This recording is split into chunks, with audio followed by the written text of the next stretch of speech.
آئیے علماء کرام کے ہاتھ کو مضبوط کیجئے.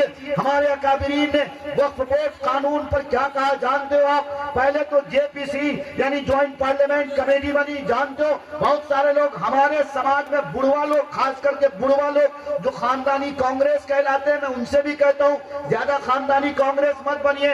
بیرسٹر اسد الدین اویسی دامت برکاتہم یہ بڑی شخصیت ہے، میں ان کا نام احترام سے لیتا ہوں. چاہے کہ کوئی ان کو بی جے پی کی بی ٹیم کا ہے، سی ٹیم کا ہے، مجھے اس سے مطلب نہیں. میں تعریف اس لیے کرتا ہوں اس بندے نے، اس مرد قلندر نے، اس مجاہد نے، اس درویش نے جس طرح سے چاہے یو سی سی کا قانون ہو، چاہے وقف بورڈ کا قانون ہو، چاہے 3 طلاق کا مسئلہ ہو، چاہے NRC CAA کا مسئلہ ہو، اس بندے خدا نے بے باکی کے ساتھ، جھڑک کے ساتھ، نڈر کے ساتھ حکومت کی آنکھوں میں آنکھیں ڈال کر باتیں کری ہیں، قانون کے دائرے میں رہ کر سمویدھان کے مطابق باتیں کری. اور جانتے ہو جے پی سی یعنی جوائنٹ پارلیمنٹ کمیٹی بنانے پر کس نے مجبور کیا؟ یہی تو تھے بیرسٹر اسد الدین اویسی دامت برکاتہم. اور ان کے ساتھ الحمدللہ اب تو بہت سارے ایم پیز آ گئے. مولانا محب اللہ ندوی صاحب بھی آ گئے، ہمارے ماننی ایم پی جناب ڈاکٹر جاوید آزاد صاحب بھی آ گئے، اور بہت سارے ایم پیز جڑ گئے.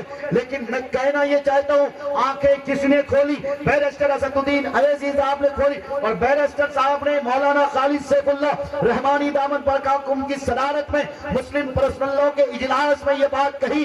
میں علماء کرام سے کہنا چاہتا ہوں اگر وقف بورڈ کا قانون بن جاتا ہے، اگر جے پی سی کی میٹنگ کو بھنگ کر دیا جاتا ہے تو مسلمانوں ہم سب کی ذمہ داری کے سڑکوں پہ آئیں. ہم کبھی بھی وقف بورڈ قانون پہ جو سنشودھن ہو رہا یعنی وقف کے قانون پر جو قانون بنایا جا رہا، وقف کی پراپرٹی کو حکومت جو چھیننا چاہ رہی، ہمارے قبرستان پر، ہمارے مزارات پر، ہماری خانقاہوں پر، ہمارے مدرسوں پر، ہماری مساجد پر، ہمارے مکاتب پر، ہمارے مدارس پر حکومت کی جو نیت نظر جو بدنیتی ہے، ان کی جو نظر لگی ہوئی ہے. کیا کہا ہمارے اکابرین نے؟ اگر یہ قانون بن جاتا اور ضلع کا کلیکٹر یہ طے کرے گا کہ مسجد کا سیکریٹری کون، مسجد کا متولی کون، مدرسے کا سیکریٹری کون، مدرسے کا ناظم کون بنے گا، قبرستان میں کون سی انجمن کس طرح سے قبرستان کے ڈیولپ کے لیے کام کرے گی، یہ کون طے کرے گا؟ یہ ضلع کا کلیکٹر طے کرے گا. یہی وقف بورڈ قانون یہ کہتا، وقف بورڈ قانون کا جو سنشودھن قانون بن رہا ہے اس کے ذریعے یہی پیغام دیا جا رہا. ہم نے حکومت سے یہ بات کہی، ہمارے اکابرین نے کہی کہ حکومت کان کھول کے سن لے، تم نے مسلمانوں کو لاٹھی چارج کیا، تم نے مسلمانوں کے گھروں کو اڑایا، تم نے مسلمانوں کے مسجدوں کو بلڈوز کر دیا، لیکن اے سن لے حکومت کے گدی پہ بیٹھنے والوں، مسلمان سب کچھ برداشت کر سکتا لیکن قرآن سے سمجھوتا برداشت نہیں کر سکتا. مسلمان سب کچھ برداشت کر سکتا، اپنے نبی کی شریعت پر 1 انچ بھی حملہ برداشت نہیں کر سکتا. مسلمان سب کچھ برداشت کر سکتا، اللہ کے کلام قرآن کے ساتھ تحریف برداشت نہیں کر سکتا. مسلمانوں کو مار دو،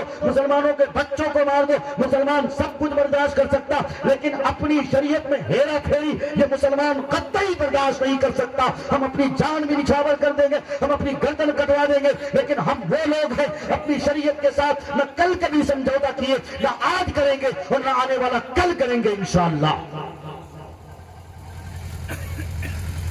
انشاءاللہ بھی کوئی نہیں بولا. انشاءاللہ اگر بے توجہی کے ساتھ سنیں گے تو یہ گلا پھاڑ کے تقریر کرنا بیکار ہو جائے گا. اسٹیج پہ بھی بیٹھے حضرات مفتیان کرام کچھ وہی بول رہے ہیں. نہیں، جب بات آئے جوش و جذبے کی، انشاءاللہ کی، تو آپ سب کو تائید کے ساتھ بولنا چاہیے، ہے نا؟ آپ نہیں بولتے ہیں تو یہ لگتا ہے کہ ہم ایسی ہوا میں بات کر رہے ہیں. میرے بھائیوں، میرے کہنے کا مقصد یہ، آج ہر جہاں جانب سے ہماری شریعت پہ حملہ ہو رہا ہے، لیکن مسلمان ٹس سے مس نہیں ہو رہا.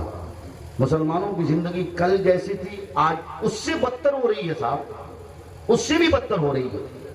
کوئی مجھ کو یہ بتا دے کہ میری بیٹی پڑھ رہی ہے، یقیناً پڑھ رہی ہے، میری بیٹی انٹر کر رہی ہے، یقیناً انٹر کر رہی ہے، لیکن مجھے آپ بتائیں انصاف کے ساتھ، آپ کی بیٹی نے انٹر کر لیا، آپ کی بیٹی نے میٹرک کر لیا، آپ کی بیٹی ان کے پلیٹ فارم سے آپ تک آواز پہنچائی جا رہی ہے. خدا را آپ سب اپنی ذمہ داری سے فارغ ہوئیے.